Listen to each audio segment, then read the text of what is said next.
Boom! This was created by the melting water of the glacier flowing at speed under the glacier itself, and it's already shrinking day by day. Just trying to see its dorsal fin poke up. Sorry, that was going to bite me. But that means that the wild alligator numbers are absolutely booming. This morning I had to spook one of them off because he was getting all interested. He's like more intimidated than any other animal I've ever met, just purely on the fact he isn't doing anything and I don't have any idea what he's going to do. We're going to go and meet a glaciologist now and find out just to what extent this is happening. So we put pressure on you. If you had to guess roughly, like, what kind of age do you think this ice is? Well, the ice from that outlet is about 300 to 900 years old.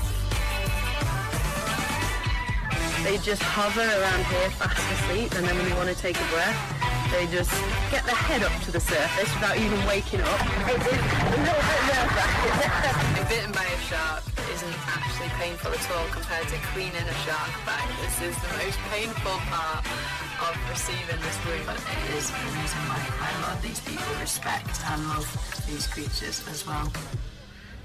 Not exactly what I was expecting.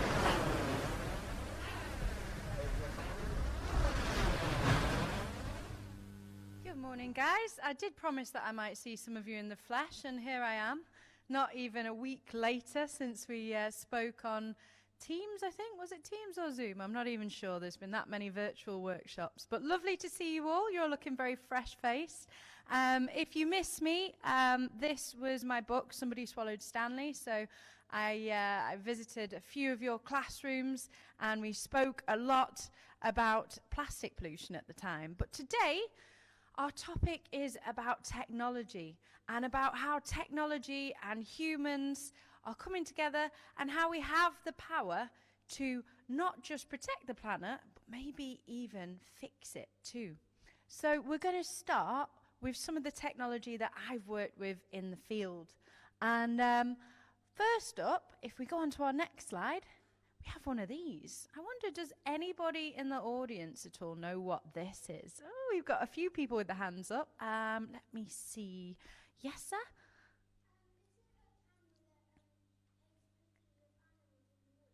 Absolutely. So it's a camera trap. It's a camera that is in stealth mode the whole time, and it's attached to a tree perhaps, or maybe even a building, and you can use it to spy on the animals and see exactly what they're doing when you're not there. Now, this type of camera was very, very useful when I worked with one particularly large and hairy creature in Canada. I wonder if anybody has any guesses as to what that creature might have been. Let me see. Yes? Yep.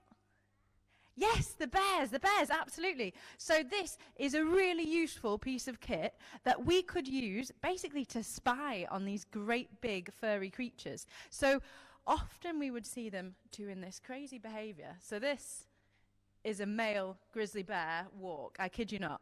This is what they do, right? It looks like it's doing the twist. It is, and actually it's because on their back feet they have scent glands, and those scent glands release important information about that bear to other bears in the area. So big male grizzlies, and even sometimes really small male grizzlies, which is quite cute to watch, will do this hoping to tell other bears in the area, you know, that they're there.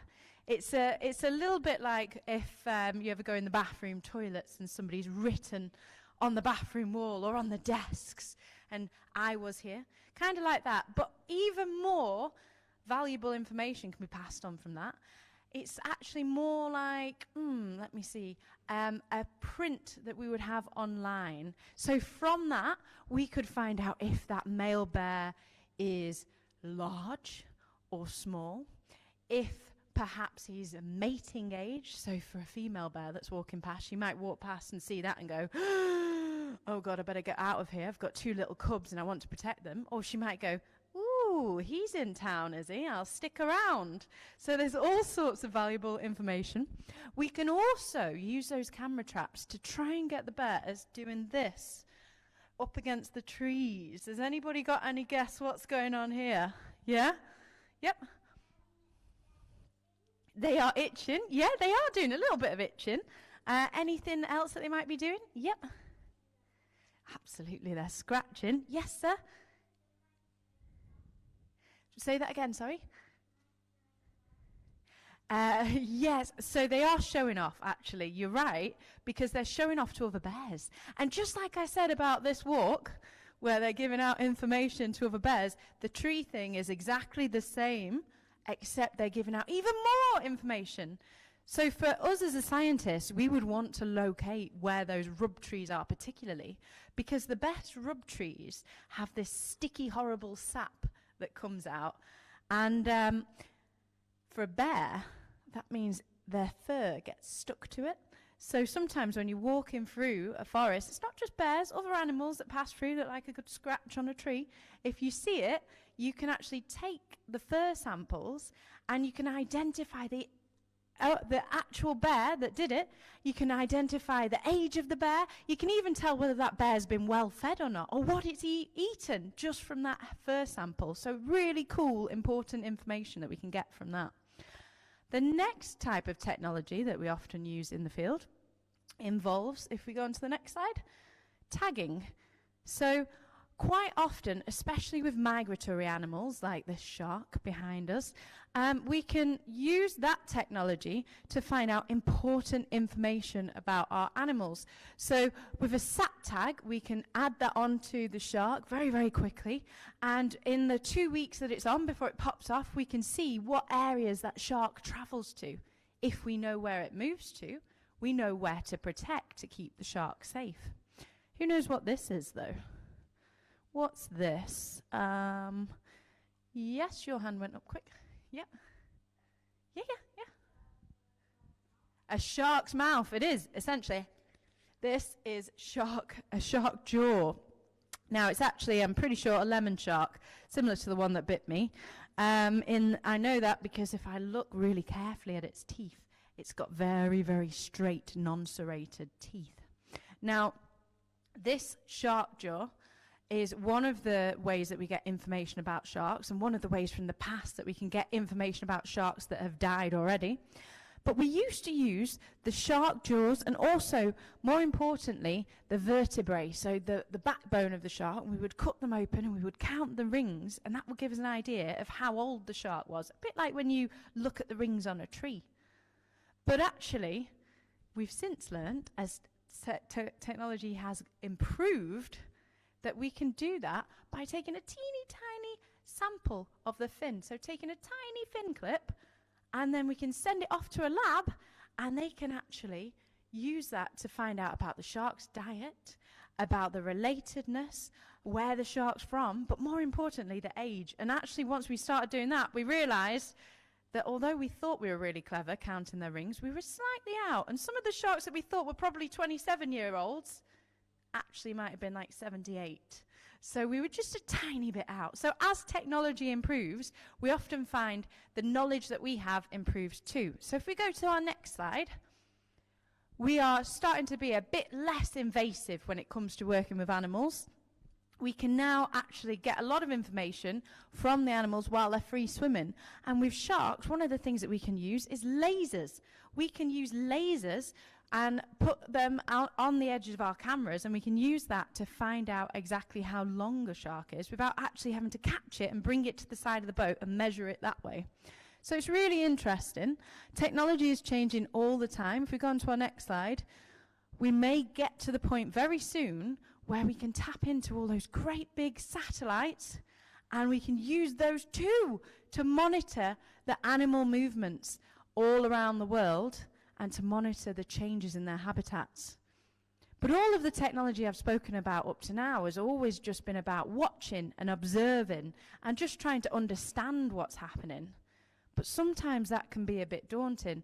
How many of you guys, when we talked about plastic in the ocean, how many of you guys found it quite a hard topic, quite upsetting? Put your hands up if you found it quite an upsetting topic. Absolutely. And what about climate change? How many of you guys are worried about climate change? Put your hands up. Yeah, me too. Especially when I'm working in areas that I really, really care about and I really, really love, and all these awesome animals, it upsets me to think that although we can monitor them and we can find out what they're doing, we might not necessarily be able to protect them from these great big problems. Except when I've looked into this further, if we go on to our next slide, there are things that we can do. And there are really cool technologies already in existence that not everybody knows about. So what's the one thing, obviously, that we always think that we can do when it comes to protecting our planet from plastic pollution? What's the one thing that we always think we can do? You know what, you can shout it out. We like shouting out, don't we? We did this. Remember on the number 3? Do you remember? Ready? Okay, on the number 3 though, right? 1, 2, 2.5. 2 3/4. Okay, on the count of 3, what's the word beginning with R that we can do? 1, 2, 3. Absolutely. That's one of the really cool things that we ourselves can actually do to help. But aside from that, if we go on to our next slide, there's also some other cool technologies that are already, as I say, in existence. So scientists and inventors all around the world are already working to solve problems like plastic pollution. And one of the things that they're doing is making plants into plastic. So this is sugarcane. Lego. How many people like Lego? Yeah, okay, we've got a few Lego fans in the room. Yes, so Lego are using this stuff. Green polyethylene, it's called. So they use sugarcane, and they use that to make plastic instead of using fossil fuels. And fossil fuels, we know, if we burn them, we're going to increase climate change. So that's a good thing. If we go on to our next slide. So one of the big problems for animals in our oceans, especially and in our water systems, is the little tiny fibers that come off our clothes. So if any of you have a fleece, and that fleece is made out of polyester or nylon or any of the materials that are made out of plastic, when you put it in the washing machine, there's not really much we can do about it. Little tiny fibers come off it, and they go into our streams and our rivers. That can be a huge problem for tiny, tiny plankton that live in them, and also fish. So as I said, there are clever, clever inventors already out there, already working to solve problems like this. And one of them is already experimenting with this stuff, spider webbing. So they're trying to create their own version of spider webbing, which is super strong and super stretchy, but it doesn't give off any fibers. So one day, we might actually be sat listening to a talk wearing a fleece or a jumper that's made out of a synthetic version of this spider webbing, like Spider-Man, really, although I don't think we'll be climbing up the walls with it. And our next technology as well, if we go on to the next slide, what's this? Yes? Poo, absolutely. So this is cow poo, okay? But human poo is just as useful, would you believe? And there are scientists in this country, our very own country, who have learned how to take this, collect the methane gas. Methane gas as well is one of those greenhouse gases that we need to be careful of. They can take that and they can turn it into plastic. So one day I might be talking through a microphone that was once made out of poo. Who knows? But possibly one of the most exciting things for me, if we go on to our next slide, of all the places, of all the things that I've done, one of the most exciting trips happened just before this horrible pandemic. And it was at the start of last year. I went to Iceland. Now, Iceland is a very cold country. It is on the poles, and it's one of the places where you can really see firsthand climate change. So this is a big lump of ice behind me, and if I was in that picture, I'd probably be about, not very big. It would be as big as that whole screen at least, okay? And that has just broken off a glacier and floated into sea, and there are loads and loads and loads of these scattered along a beach in Jökulsá in Iceland. And the thing is, each one of those was 300 to 800 years old. So really, really old. And it was happening so, so fast. It was almost lorries worth of these every second. Now, that's a lot of fresh water, of course, going into our oceans. So there's a lot of scary things about it. But if we go on to the next slide, Iceland's got a lot of volcanoes, hasn't it? And it's actually really exciting. Because if you have volcanoes, if you have this stuff, lava, you also, if we go on to the next slide, have basalt rock, like this rock that's just behind me. And this rock is incredible. Really, really cool stuff. It's the most abundant rock on the planet, which means we've got loads and loads of it all around the world. But in Iceland, because they're between two tectonic plates, if we go on to the next slide, they have lots of geothermal energy, and they have clever, clever scientists and inventors that have found a way of using that basalt rock. See that igloo next to me? That, underneath it, has a great big hole that goes thousands of feet down into the ground. And through that great big hole, they have put carbon. So carbon from our atmosphere, one of the things that's causing climate change, we've been able to capture it, not just capture it, dissolve it in water, so we make really, really, really, really fizzy water, the fizziest water you've ever imagined in your whole entire life, so it's so fizzy you can't almost keep it in a bottle. And then they pump it down that really, really big hole, and they seal it in. And you know, because basalt rock is really cool, on the next slide, after only 3 years, you see all the dots in that rock? Those are crystals. And that carbon that was once in the atmosphere is now fully sealed in that rock. And if we can use technology like that, and then these clever, clever people can speak to other clever people around the world, and then we get world leaders involved, and we get people like us also to use this kind of stuff, we might actually have one of the best helpful solutions in the fight against climate change just there behind me. So although some of these situations seem really daunting, although they seem really scary and almost like there's nothing that we can do, there's actually lots and lots of things already going on that you may not have heard of. And all you have to do is scratch the surface and look a bit further. You might find that there's actually a lot of solutions out there, and you need to keep the hope. So I've got a video to show you, which is a little trailer of Iceland's Green Machine now, and it will just give you an idea of the whole situation.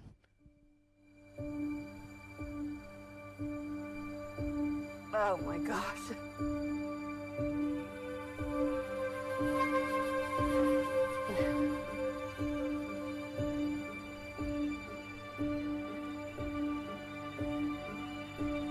I know the Earth's meant to change.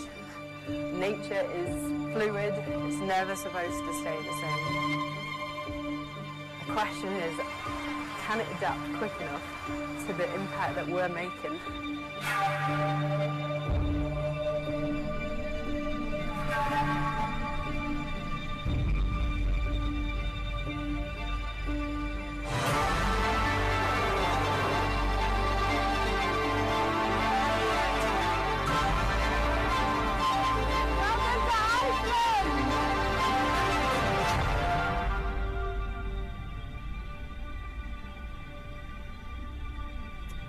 This is the reason that we've come to Iceland. Okay guys, so maybe if you ever want to watch that documentary, you can just go online, it's there for you to watch. It's called Iceland's Green Machine, and you might learn a little bit more about that technology, but you also might get really inspired to go to Iceland and go diving and playing on glaciers. But either way, thank you so much for listening. Thanks for having me in person, and hopefully you've learned something new again from me. Fingers crossed anyway. Good luck with your rest of year and enjoy your summer, guys. Thank you.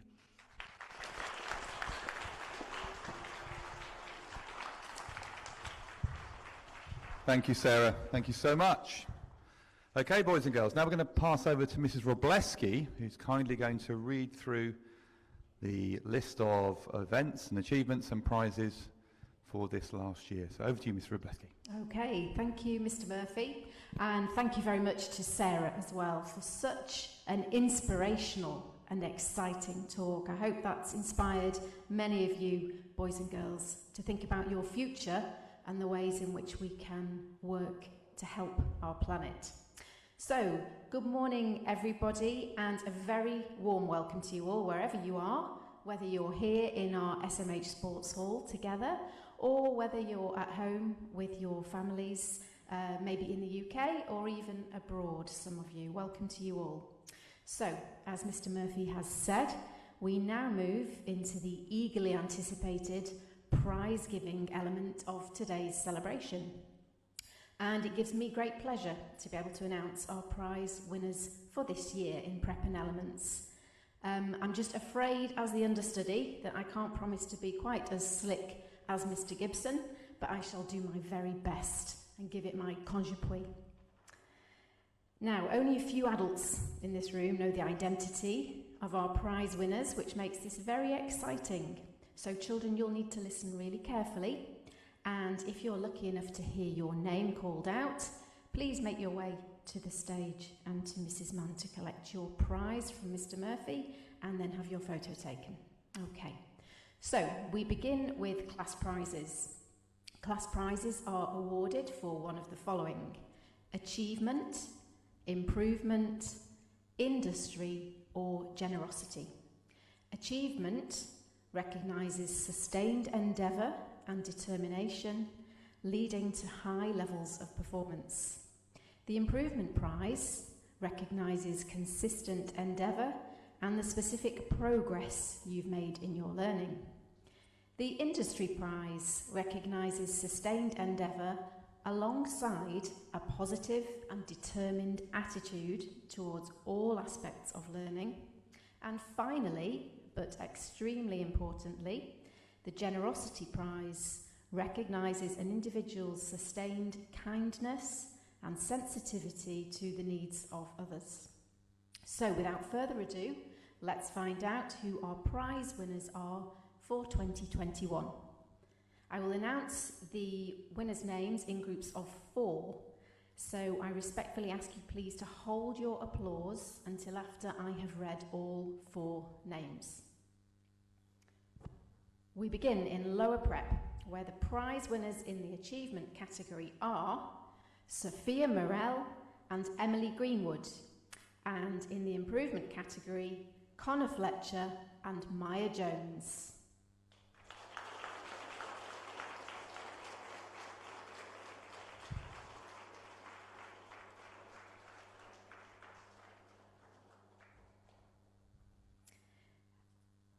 And I know that Emily and Maya are watching this from home.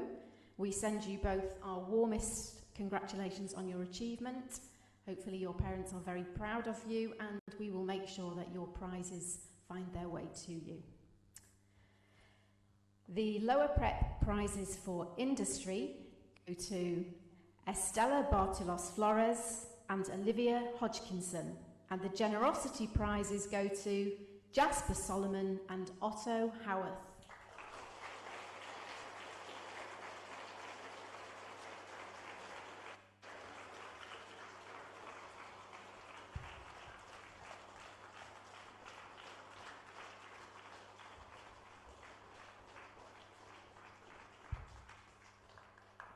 Congratulations to each of you.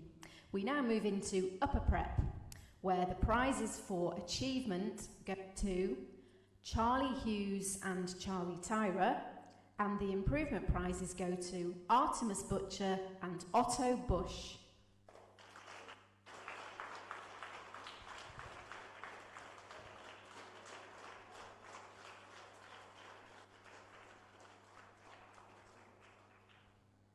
Very well done, everyone.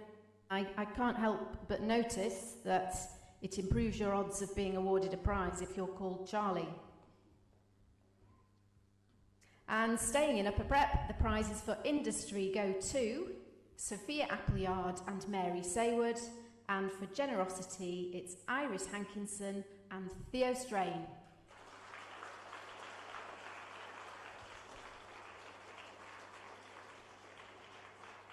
We move into lower elements, and as this is a single form year group, I will announce all 6 prize winners together before we give them our applause. So, the prizes for achievement are awarded to William Gordon and Lucas Aovu, and for improvement, April Keenan and Jemima Crossley. The industry prize goes to Orla Purvis, and the generosity prize is awarded to Isaac Earnshaw.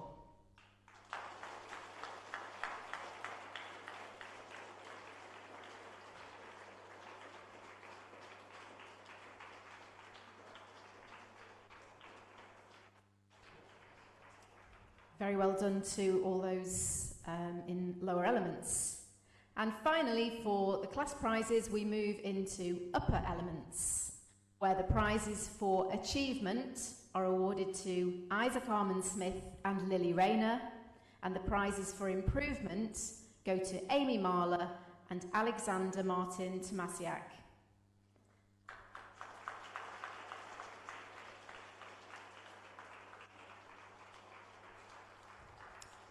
Now, I know that Alexander's not with us. He's back home in Poland at the moment. Very well done to him, and hope he's watching this now. The industry prizes in upper elements go to Rachel Malloy and Tristan Sayers-Martin, and the generosity prizes are awarded to Madeline Oyston and Isabel Cotton.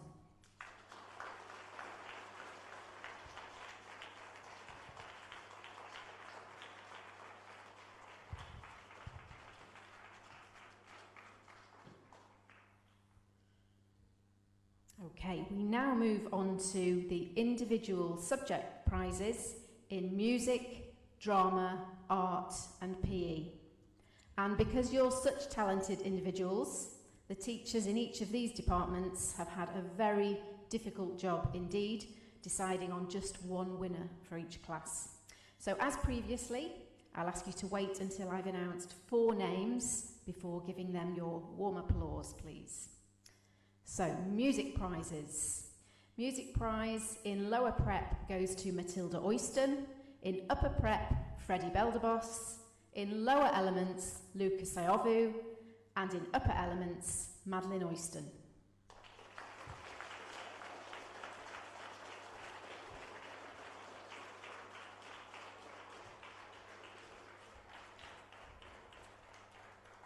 Congratulations, boys and girls, and a particularly good showing from the Oyston family. I hope we have some very proud parents watching this online. Drama prizes. The drama prizes are as follows. Lower prep, Kitty Quinn. Upper prep, Jemima Court. Lower elements, Ava Pickering. And upper elements, Isabel Cotton.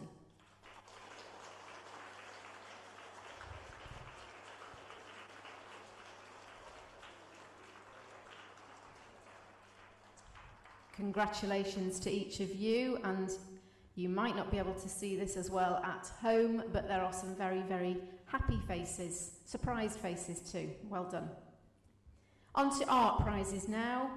In lower prep, the art prize goes to Jesus Bartolos Flores. In upper prep, Ryan Dunn. In lower elements, Bergamo Howarth. And in upper elements, Ava Morawski.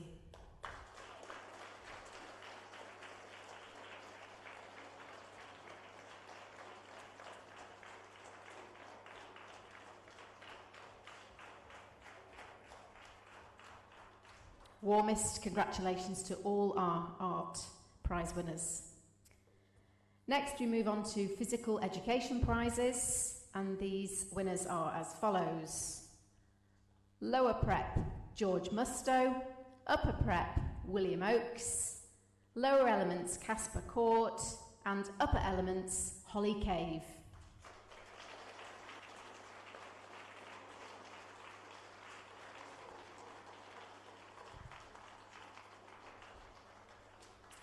And Holly is at home. Very well done to you, Holly, watching at home, and hope you're enjoying this. We will make sure your prize reaches you. We now wish to formally recognise those pupils in upper elements who successfully earned an 11+ scholarship award this year. And if you could hold your applause, please, until I've read the complete list of names, that would be greatly appreciated. So, those who have scooped an 11+ scholarship are Lily Rayner, Lachlan Quinn, Millie Davis, Holly Cave, Isaac Armand-Smith, Madeline Oyston. Do you want to swap mics? It's working for me, miss. Sorry, where was I up to? Make sure you all get your moment. Isaac Armand-Smith, Madeline Oyston, Isabel Cotton, Benjamin Dinsdale and Lucas Sparrow, and exhibition awards go to Ava Morawski, Zachary Strain and Ethan Harper Whiting.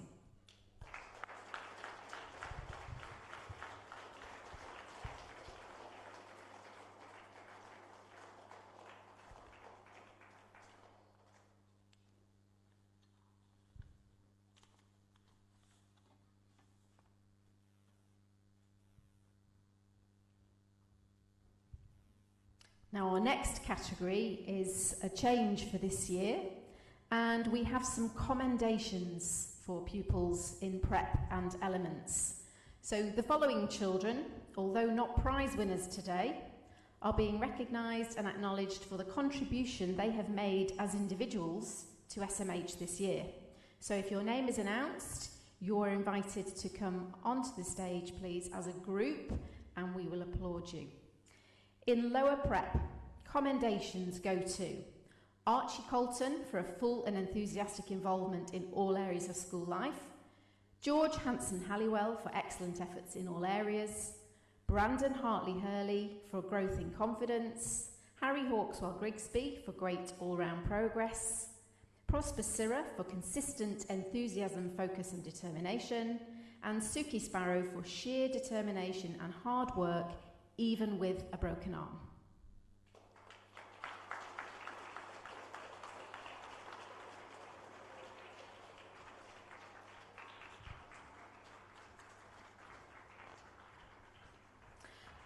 Moving into upper prep, we have commendations for the following pupils. Jack Alcock for being a loyal friend to others, who always appreciates the importance of friendship. Martha Edwards Tunstall, a true ambassador of St Mary's Hall. Enda Hodgson for exceptional effort, especially during online learning. Frankie Lee for excellent effort and resilience.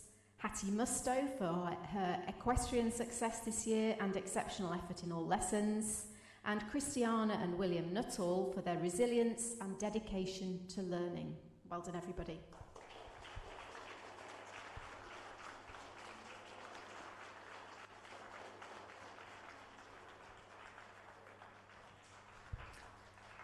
Lower elements commendations, we have George Armitage for kindness and thoughtfulness to others, B. Brooks for effort and determination all year, Harriet Croft for being consistently hardworking, organised and helpful, and George Purvis for his enthusiastic participation in all areas of school life.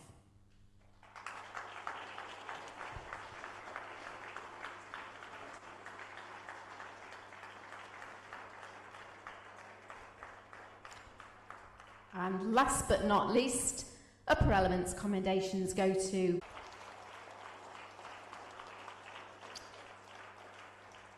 It's an impressive award, that one, and richly deserved, because Holly has only been with us this year, but in that short space of time, she's made an excellent and lasting impression on us, both in the classroom and up in boarding. So well done. That concludes all the prep and elements prizes. So I would like to say warmest congratulations again to all those of you who were awarded a prize or a commendation. And if you didn't receive a prize this year, your time will come. I would urge you now to make it your goal to work towards getting one next year if it wasn't you this year. And I invite you to show your generosity of spirit in congratulating all of today's prize winners with one final round of applause, please.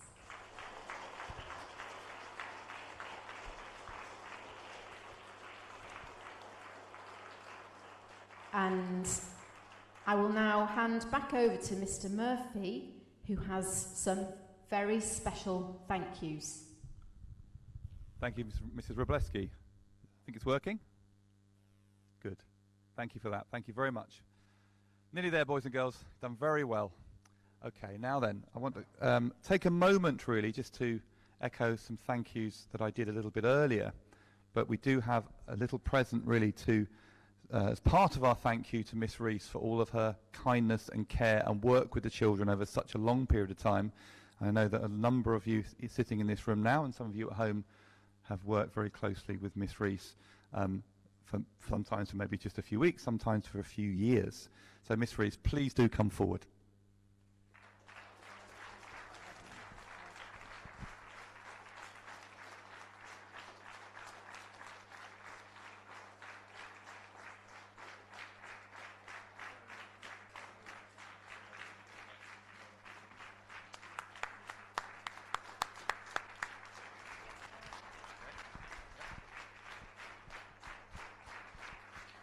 Okay, we have one more special thank you to our guest and friend of SMH today, Sarah, who's come and drove all the way up from London last night so she could be here this morning, a long, long drive. But we do have a little token of our appreciation. They're carbon friendly as well.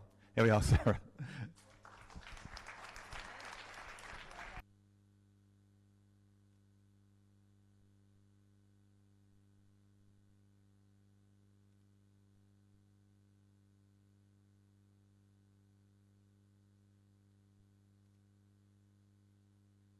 Thank you, Mrs. Mann, also for all your help in 2 prize givings this morning. You've been a rock. Thank you very much. And just before we finish, there's a part of a shark here. Put that to one side. Well done today. And I want to echo what I said earlier on, because today is 2021, and we've had some prize winners, and we've had some prize winners in last year who maybe didn't win a prize this year. But I want you to say, even if today you didn't come forward, I know how much you've contributed, and it means a huge amount, and lots of people do, and we'll be looking at you in September for next year also. So if you haven't had a chance to have a photograph with Sarah today, I would like to offer you the opportunity, if Sarah's happy, maybe we can do a few more photos at the end, because not everybody's had a chance to have a photograph with our special guest today. So if you'd like to have a photograph with Sarah, she's going to be exactly there with Mrs. Fry, and we'll organise that for you. So that's everybody, and that includes grown-ups as well, by the way. Anybody who's here who wants to have a photograph with Sarah? Anyway, so thanks to everybody. It's nearly lunchtime. It's nearly time to get changed for Sports Day. Thank you for joining us from home. It's been great to connect as a school family, and wishing everybody a very, very safe and restful summer holiday. Thank you again, and God bless.